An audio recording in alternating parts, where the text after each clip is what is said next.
অ্যাটিটিউডের আব্বা হয়ে যাবেন, আমার এই স্টেপগুলো ফলো করুন। পরিচয় সবার সাথে রাখবেন, কিন্তু সম্পর্ক নয়। কথায় কথায় রাগ করবেন। আপনি ভাবছেন আপনার এই রাগটা অ্যাটিটিউড, না, আপনার এই রাগটা হচ্ছে মূর্খতার লক্ষণ। সেজন্য যতটুকু পারবেন নিজের রাগকে কন্ট্রোলে রাখবেন।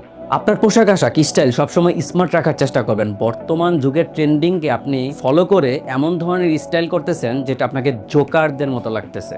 আলতু ফালতু চুলের স্টাইল করতেছেন, আলতু ফালতু চুলের কালার করতেছেন। আপনি ভাবতেছেন আপনাকে অনেক ভালো লাগতেছে, বাস্তব সমাজের কাছে আপনি একটা ছাপরি পোলাপান হিসেবে গণ্য হবেন। এই কাজটা ইয়াং জেনারেশনদের জন্য অনেক কঠিন, মেয়েদেরকে ইগনোর করা। যতটুকু পারবেন আপনি অনলাইন জগতে বা রিয়েল লাইফে মেয়েদেরকে ইগনোর করে চলার চেষ্টা করবেন। আগে প্রথমে নিজের ক্যারিয়ার বিল্ড করেন। আপনি যখন আপনার ক্যারিয়ার বিল্ড করবেন তখন হাজার হাজার সুন্দরী আপনার পিছনে ঘুরবে। আর সবচেয়ে ইম্পর্টেন্ট বিষয় হচ্ছে, তোমার ভাইয়ের কথাগুলো যদি ভালো লাগে তাহলে ফলো করে নাও।